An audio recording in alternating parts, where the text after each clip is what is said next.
Chapter 76. This one was sent to me via DM on my Instagram. I was dating this girl for 3 years. Let's call her Apu. So I started finding out what she was doing behind my back, so I gave her one more chance. She found out that I was sleeping around with another chick. Then she tries to hit up one of my boys.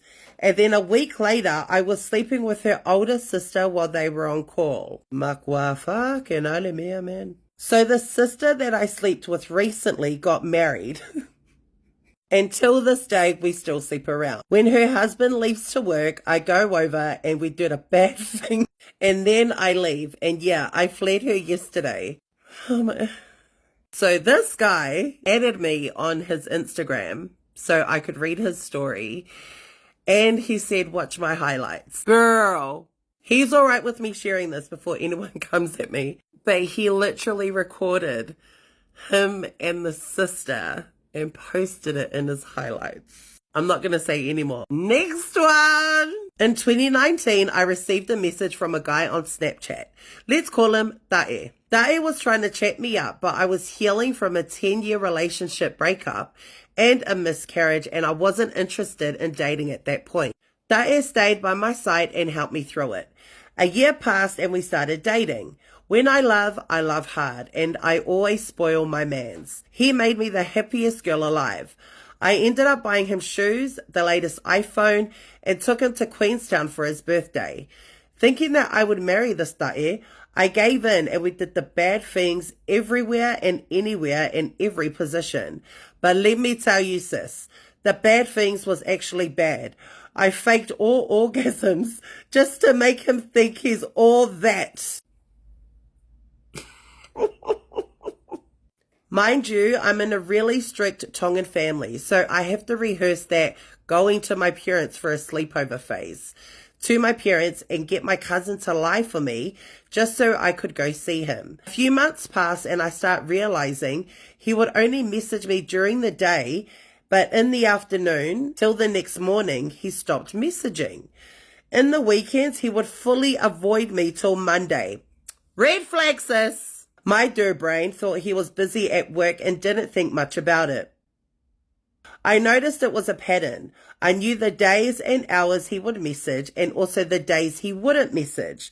I then asked him about it and he said his nieces and nephews had his phone and he didn't have a chance to message. More like his kids had his phone. I brushed it off and left it. My gut feeling was so strong that I wanted to start my investigation but didn't.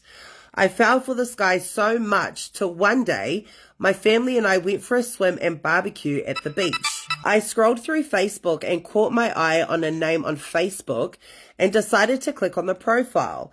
Tell me why I saw his face, 3 kids and a woman on the cover photo captioned "My Little Family." My blood boiled and I messaged him to confront him about it, but it was a Saturday and I knew he wouldn't even get a reply till Monday. I deleted him and moved on with my day. I decided to tell my older cousin since I'm the only girl and I don't have a sister to turn to.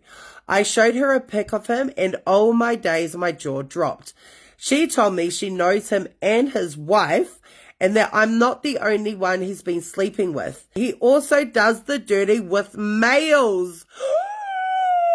Disgusting. I felt so bad for his wife and decided to message her and told her everything. But this Tae was logged into his wife's Instagram and read my messages and the audacity this dude had coming at me for trying to ruin his family. But my cousin did the rest since him and his wife always visited. My cousin's husband and Tae always had a cover session every Sunday night too. Tae also had the audacity to add me on Instagram and beg me to be his secret girl because he fell for me but he didn't want to leave his wife for the sake of the kids. His bio said, "My wife is my everything." I threw that gomo to the block list and till this day he's still in there. Thanks for letting me share. Good on you, sis, for not being a homewrecker. Next one. I've been holding on to my guilty secret for 4 years now. I was dating a guy in high school. Let's call him Flavorful. But before that, I was talking to a different guy. I wasn't really into him because he was giving obsessed, like writing my initials on his hand and drawing pictures around it. Like, sir, you're not 5. We're graduating this year. Anyways, before we went on a trip, he asked me out and I didn't hear him properly. So I just said, yeah. I ended up making up with Flavorful and we got back together.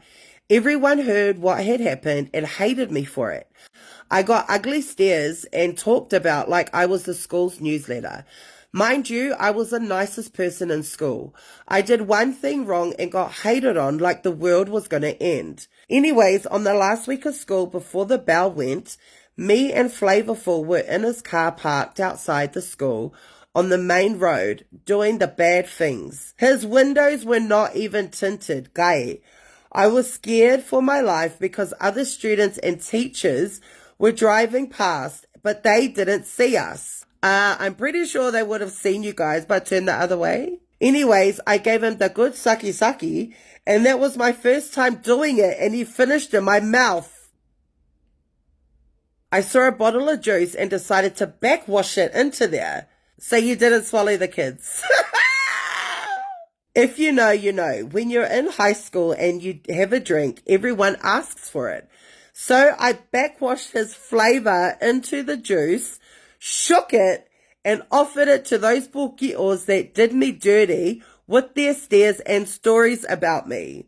Best believe they finished the whole bottle.